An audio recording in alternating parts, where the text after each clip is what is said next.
Telugu Desam party ആന്ധ്രയിൽ ഭരണം പിടിച്ചപ്പോൾ വലിയ പ്രതീക്ഷയിലായിരുന്നു വോട്ടർമാർ.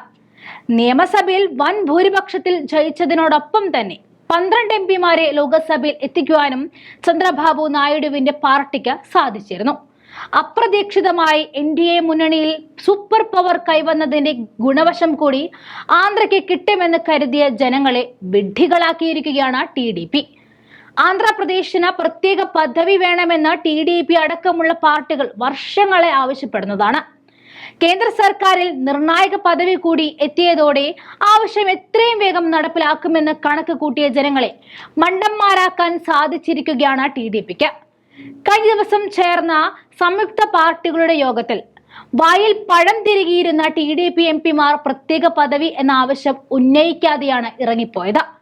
എന്തുകൊണ്ട് എംപിമാർ ഇത്രയും നാളും ഉന്നയിച്ച വിഷയത്തിൽ നിന്നും തിരിഞ്ഞു എന്ന ചോദ്യത്തിന് വ്യക്തമായ ഉത്തരമില്ല. BJPയെ ഭയന്നിട്ടാണോ അതോ സർക്കാരിനെ വലിച്ചു താഴെയിടാനുള്ള അടിയൊഴുക്കുകൾ ശക്തമായിട്ടാണോ എന്നും വ്യക്തമായിട്ടില്ല.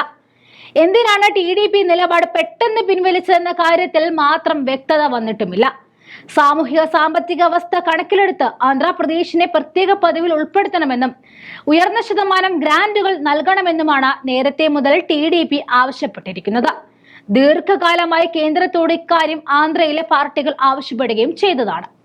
സമാന സാമൂഹ്യ സാഹചര്യങ്ങൾ മറ്റു പല സംസ്ഥാനങ്ങളിൽ നിലനിൽക്കുന്ന പശ്ചാത്തലത്തിൽ ആന്ധ്രയ്ക്ക് മാത്രമായി പ്രത്യേക പദവി നൽകുമോ എന്ന കാര്യത്തിൽ സംശയമുണ്ടെന്ന് കേന്ദ്ര സർക്കാർ അറിയിച്ചതോടെയാണ് പിന്മാറ്റം എന്നാണ് സൂചന.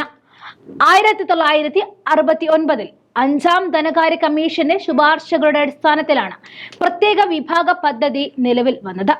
ഭൂമിശാസ്ത്രപരമായോ സാമൂഹികപരമായോ സാമ്പത്തികപരമായോ ആയ അടിസ്ഥാനത്തിൽ പിന്നോക്കം നിൽക്കുന്ന സംസ്ഥാനങ്ങളെ മറ്റ് വികസിത ഇന്ത്യൻ സംസ്ഥാനങ്ങൾക്ക് തുല്യമായി അവരുടെ സ്ഥാനം മെച്ചപ്പെടുത്താൻ സഹായിക്കുക എന്നതാണ് ഇതിന്റെ ഉദ്ദേശം. ആസാം, നാഗാലാൻഡ് എന്നീ സംസ്ഥാനങ്ങൾക്ക് അവരുടെ സാമ്പത്തിക വികസനം ലക്ഷ്യമിട്ട് പ്രത്യേക പദവി നൽകിയിരുന്നു.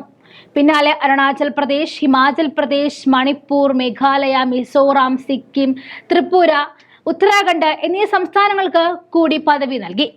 അങ്ങനെ 28 സംസ്ഥാനങ്ങളിൽ 11 സംസ്ഥാനത്തിനും പ്രത്യേക വിഭാഗ പദവിയുണ്ട്.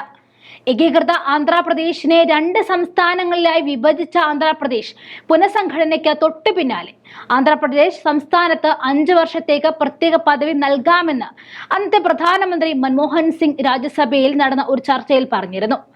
ഇതിനെ BJP നേതാവ് MK വെങ്കയ്യ നായിഡു അഭിനന്ദിക്കുകയും പിന്തുണയ്ക്കുകയും ചെയ്തതാണ്. എന്നാൽ പ്രധാനമന്ത്രി നരേന്ദ്രമോദിയുടെ കീഴിൽ NDA സർക്കാർ ഭരണത്തിലെത്തിയതോടെ ഈ ആവശ്യം തഴയപ്പെടുകയായിരുന്നു.